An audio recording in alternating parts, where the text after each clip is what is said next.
तत्सवितुर्वरेण्यम्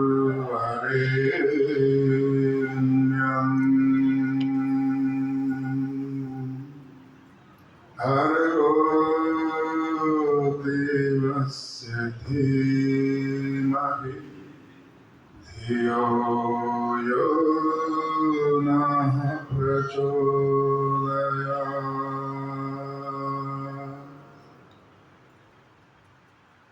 आदर एवं सम्मान के योग्य श्रद्धेय मुनि जी और हमारे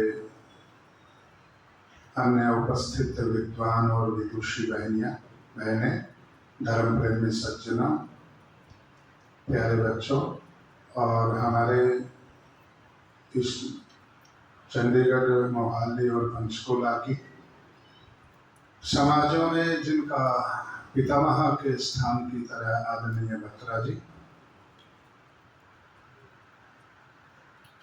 मनुष्य का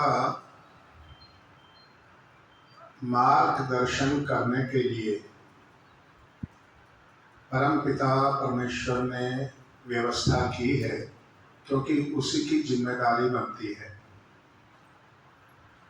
सृष्टि के आदि में कौन मनुष्य को कर्तव्य कर्म बताए और कौन उन्नति के सूत्र इसे समझाए, इसकी जिम्मेदारी इसकी परमपिता परमेश्वर पे आती है। उन्होंने वेद ज्ञान के रूप में देकर के मनुष्य का मार्गदर्शन किया। फिर समय समय पर ऋषियों ने उस वेद ज्ञान को सरल करके अपने अपने द्वारा रचित शास्त्रों के माध्यम से मनुष्य को समझाया, बताया, उपदेश दिया। जिसने लिया वो तर गए और जिसने नहीं लिया वो मर गए। मर गए का अर्थ ये है कि बताते हैं ना भाई, मरने के बाद में कोई वापस नहीं आता। तो जो मनुष्य के रूप में बिना उस उपदेश को ग्रहण करे चले गए तो वो मर गए और कभी मनुष्य के रूप में बहुत लंबे समय तक वापस नहीं आए। पशु पक्षी कीट पतंग बन करके फिर वापस आए। वेद के विषय में बहुत सारी भ्रांतियां हैं। वेद बहुत कठिन हैं, वेद समझ में नहीं आते, वेद को पढ़ना बहुत मुश्किल है, वेद को जानना भी बहुत मुश्किल है और वेदों की शिक्षाओं का पालन करना भी बहुत मुश्किल है। ऐसी बहुत सारी भ्रांतियां बनी हुई हैं। इसलिए जिनके ये धर्म ग्रंथ हैं, धर्म ग्रंथ का अर्थ है धर्म के ग्रंथ, तो ग्रंथ तो हैं पर किस धर्म के हैं? वेद, हमारे जो वेद हैं किस धर्म के ग्रंथ हैं? धर्म ग्रंथ कहते हैं इनको। धर्म ग्रंथ का अर्थ है धर्म के ग्रंथ। तो किस धर्म के ग्रंथ हैं वे? किस धर्म के हैं? सनातन धर्म के। पर सनातन धर्म के मानने वाले लोगों में, सनातन धर्म का चोला ओढ़ करके संसार में जीवन जीने वाले लोगों में 2% लोग भी ऐसे बड़ी मुश्किल से होंगे कि जिनको चारों वेदों का नाम याद है या चारों वेद जिन्होंने देखे हैं। पढ़ने की बात नहीं है, देखे हैं। 2% भी लोग नहीं है।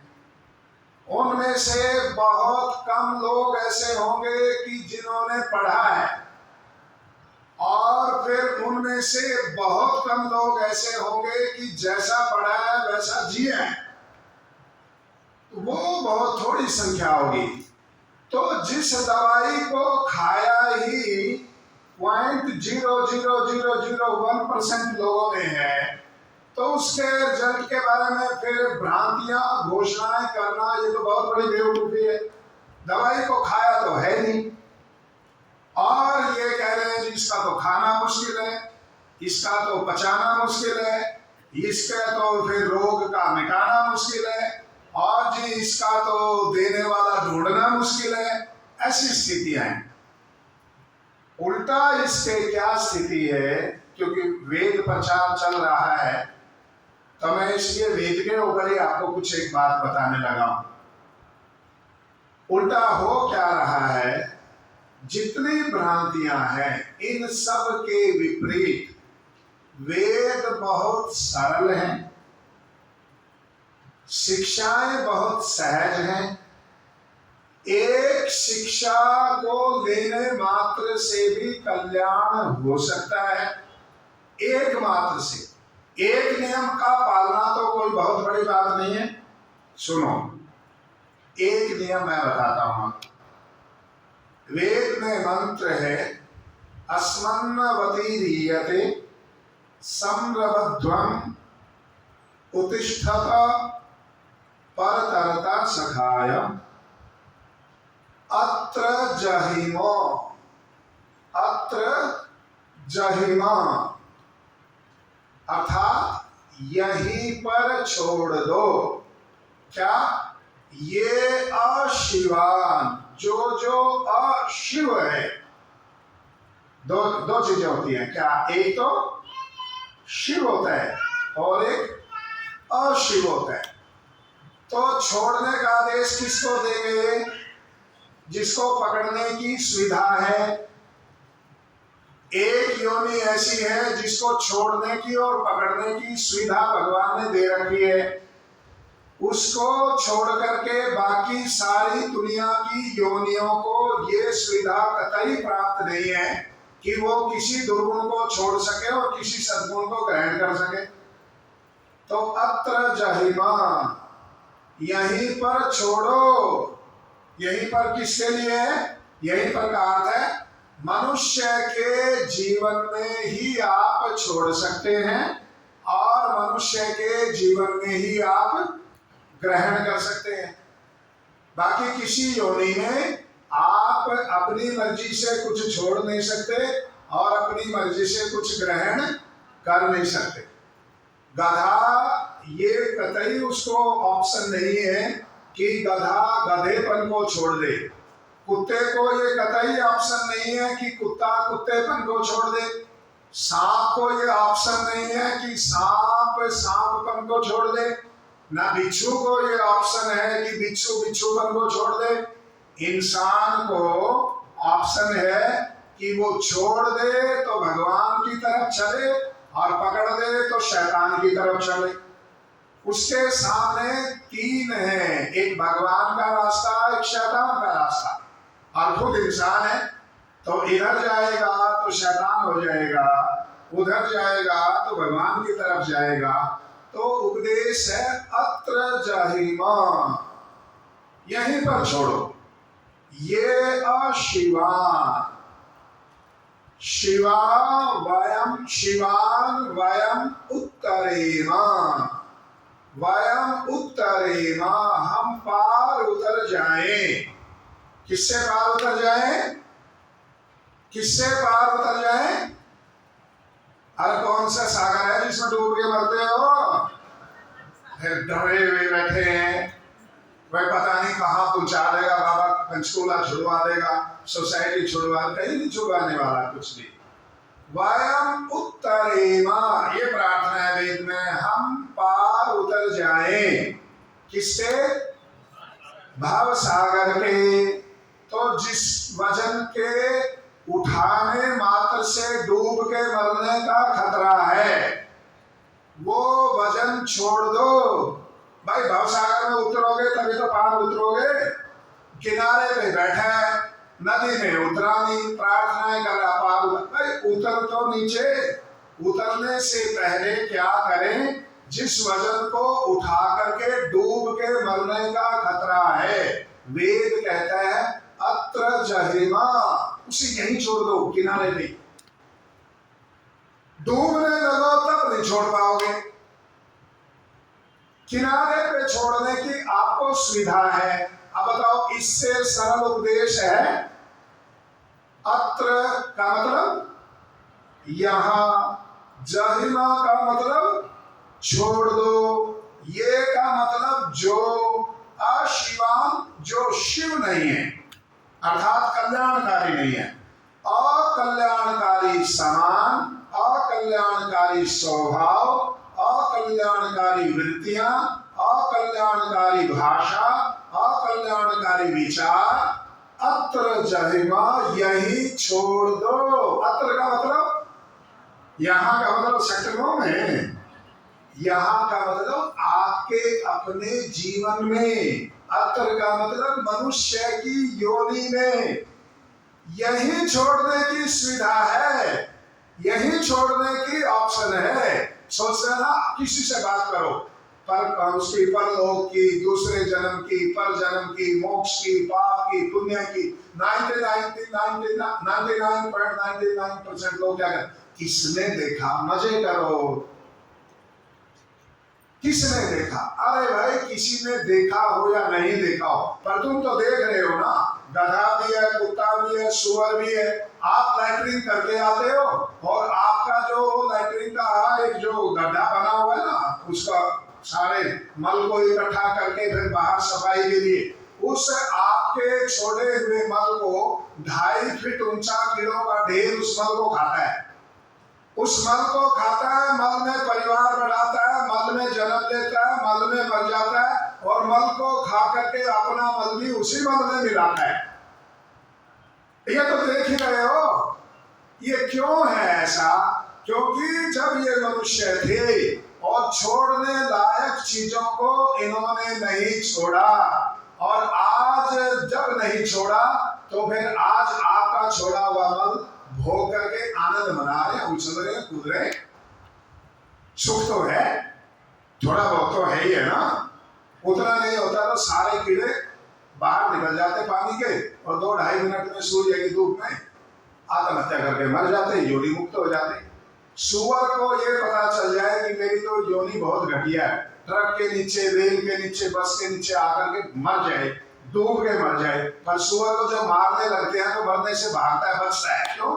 थोड़ा बहुत तो उसको भी अपनी योनि में सुखानुभूति होती है। जब गंद में, लेट में, गंदी नाली में लेट के उधर से उधर 4 पलटे खाता है तो उससे सुखी कौन है? कुत्ते को भी भले ही कीड़ा पड़ा हुआ है सिर में, पर उसे मारो, पकड़ करके दवाई डालने लगो, नहीं मंजूर है उसको। अत्र जहिमा, ये जो आप जिस शरीर में बैठे हो, पकड़ना चाहते हो तो यही संभव है, और छोड़ना चाहते हो तो भी यही संभव है। तब आप कर सकेंगे। लाइफ जैकेट ले लेंगे और फालतू का सामान छोड़ देंगे। तो लाइफ जैकेट क्या है?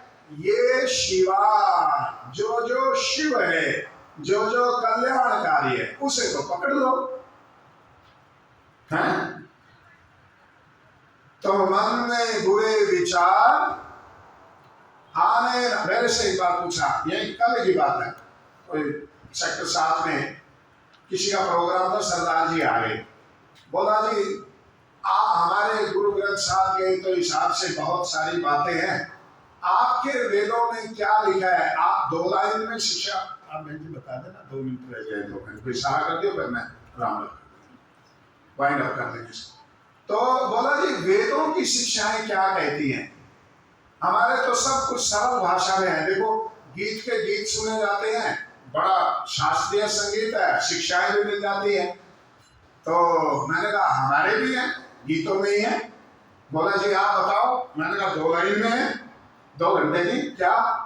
मन में बुरे विचार आने न दीजिए, मन में बुरे विचार आने ना दीजिए, और यदि आ जाए अच्छे विचार तो जाने ना दीजिए। बात पूरी हो गई या नहीं हुई? हमारी समस्या क्या है? अवल में जिस समय बुरे विचार आने लगते हैं तब तो हम खिड़की दरवाजे सारे खोल देते हैं, और कभी भूल से कोई अच्छा विचार आ भी जाए तो उसे बहुत देर टिकने नहीं देते। बोला ये सारी सत्संग में वहां 9 सेक्टर के आर्य समाज के सत्संग हॉल में, वहीं तक सुनने की, रहने की, कहने की बातें हैं। वहां से आगे ये घर गृहस्थी में काम नहीं देती। मैं पिछले दिनों एक वात्रा जी ने कार्यक्रम कराया हुआ था ना, तो उस कार्यक्रम में आया था एक युवक, बहुत मतलब मस्त, पैसे वैसे खूब कमा रखे हैं, सारा घर का कार्य करता है। तो उसने कहा कि मैंने आपका 3 दिन का प्रवचनों का कार्यक्रम सुना, कुल मिलाकर के निचोड़ ये निकला है कि यदि आपके हिसाब से जीवन जिया जाए, मैंने कहा शुद्ध कर लो भाषा को, मेरे हिसाब से नहीं, वेदों के हिसाब से बोलो। मैं तो स्वयं वेदानुकूल जीवन जीने का प्रयास कर रहा हूं, वेदानुकूल शब्द बोलो। बोला हाँ जी ठीक है। यदि वेदानुकूल जीवन जिया जाए तो फिर तो बहुत ज्यादा पैसे कमाने की जरूरत ही नहीं है। मैंने कहा हम कब कहते हैं बहुत ज्यादा कमाओ? भाई बहुत ज्यादा किस लिए कमाते हो? किसी से भी पूछो, भाई बीमार पड़ जाए इमरजेंसी में तो इलाज कराने के लिए, अरे भाई जितना पैसा इलाज कराने के लिए, इमरजेंसी के लिए आप कमाने के लिए समय खर्च कर रहे हो, बीमारी का इलाज कराने के लिए, उससे चौथाई समय बीमार न पड़ने के लिए खर्च करो ना। बीमार न पड़ने के लिए चौथाई समय खर्च कर लो तो बीमार पड़ोगे ही नहीं। एक तो सारा समय खर्च करके पैसा कमाते हैं, फिर उल्टा ऊपर से बीमार पड़ते हैं और महंगे हॉस्पिटल में जाके मरते हैं। घर वाले बड़ा अच्छी तरह से वर्णन करते हैं, हमने यहाँ नहीं मरने दिया, वहां ले गए जी हम तो वेदांता में, वहां भी जी 3 दिन मरने के बाद में उन्होंने कहा भाई उम्मीद है वापिस आ जाएंगे, तो जी हमने कहा 3 दिन जी 5 दिन रखो। महंगे हॉस्पिटल में मरने के सिवाय पैसा और किसी काम नहीं आता, मरने के ही काम आता है, घर में नहीं मरता, महंगे हॉस्पिटल में जाके मरता है। यदि उससे चौथाई समय जितना बीमारी का इलाज करने के लिए पैसा कमाया है ना समय खर्च करके, उससे चौथाई समय आप बीमार न पड़ने के लिए खर्च करो तो मेडिकल बजट आपका सामान्य हो जाएगा।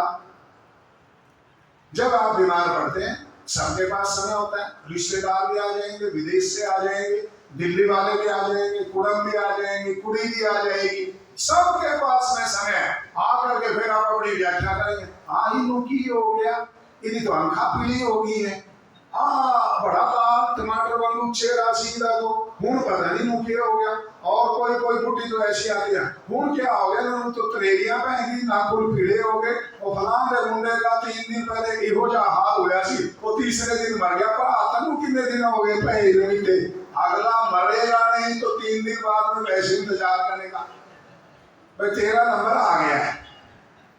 कोई लोग कितने दिन हो गए सारे पड़ोस में तो 3 दिन इहो जी बीमारी आई थी, 3 दिनों का आराम नाम सब हो गया। सबके पास में समय है, सबके पास में व्याख्या है, आपके पास में भी बहुत ज्यादा समय है।